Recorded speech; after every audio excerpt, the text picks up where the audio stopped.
Assalamualaikum warahmatullahi wabarakatuh. Kembali dengan saya Nandu Argo Pratama dari 12 TKJ3 dengan nomor presensi 20 akan menjelaskan mengenai subnetting. Apa itu subnetting? Mari kita simak penjelasan video ini bersama-sama. Subnet mask merupakan sebuah teknik khusus untuk memecah atau membagi jaringan komputer sehingga menjadi subnetwork dengan ukuran yang lebih kecil. Kegiatan pemecahan ini dinamakan subnetting dan hanya bisa dilakukan terhadap IP address yang terdiri dari A, B, dan C. Dengan teknik subnetting, maka suatu network dapat menciptakan beberapa network tambahan, tetapi hal itu sayangnya bisa mengurangi jumlah maksimum host yang ada dalam tiap network tersebut. Subnetting ini dilakukan bukan tanpa sebab yang jelas, tapi juga memiliki tujuan yang penting. Salah satunya adalah untuk mengefisienkan alokasi alamat IP address dalam sebuah jaringan komputer supaya bisa memaksimalkan penggunaan IP atau IP address. Selanjutnya adalah untuk mengatasi masalah perbedaan perangkat keras, hardware, dan media fisik yang digunakan suatu jaringan karena router IP yang dapat mengintegrasikan sebagai network dengan media fisik yang berbeda. Jika setiap network memiliki address network yang unik dan juga untuk meningkatkan keamanan pada jaringan komputer. Untuk di sini ada fungsi subnetting. Salah satu fungsi subnetting adalah dapat membantu meningkatkan kinerja dan keamanan jaringan. Saatnya mempertimbangkan subnetting jaringan Anda. Meskipun subnetting mengambil beberapa perencanaan dan dapat memakan waktu, itu sepadan dengan usaha untuk mengamankan komputer. Berikut adalah beberapa manfaat dan fungsi dari subnetting yang harus Anda pertimbangkan.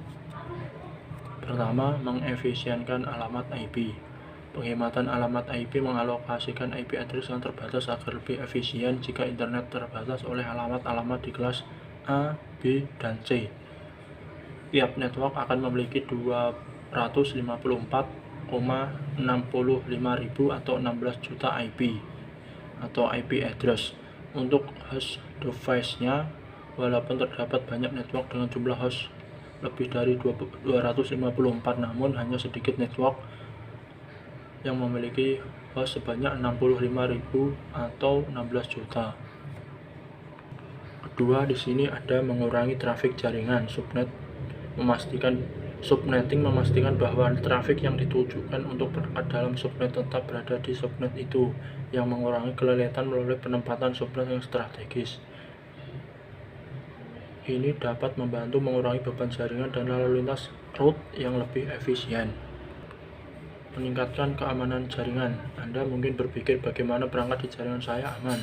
Dengan memisahkan jaringan Anda menjadi subnet, Anda dapat mengontrol aliran lalu lintas menggunakan ACL, QoS, atau peta route, memungkinkan Anda untuk mengidentifikasi ancaman titik tutup dari masuk dan targetkan tanggapan Anda dengan lebih mudah. Ketiga atau yang terakhir di sini ada mengoptimalkan kinerja dan kecepatan jaringan. Mengoptimalisasi untuk kinerja jaringan. Walaupun sebuah organisasi memiliki ribuan host device, mengoperasikan semua device tersebut di dalam network ID yang mana sama akan memperlambat network. Tujuan subnetting di sini ada beberapa yang akan saya jelaskan, tidak terlalu banyak, semoga menjadi atau menambah informasi teman-teman. Tujuan subnetting, selain fungsi terdapat juga tujuan adanya subnetting ini. Pertama, untuk mengefisienkan pengalamatan, misal untuk jaringan yang hanya mempunyai 10 host, kalau kita menggunakan kelas C terdapat 254 sampai 254 kurangi 10 sama dengan 244 alamat yang tidak terpakai.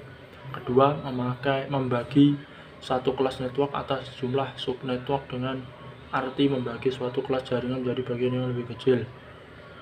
Ketiga, menempatkan suatu host apakah berada dalam satu jaringan atau tidak. Ketiga, untuk mengatasi masalah perbedaan hardware dan topologi fisik jaringan. untuk terakhir, di sini ada kesimpulan dari saya bahwasanya terdapat beberapa proses untuk perhitungan subnetting ini. Jika Anda masih mempelajari cara subnetting dari awal, maka pahamilah tata cara atau tata caranya dari awal. Sekian dari saya. Wassalamualaikum warahmatullahi wabarakatuh.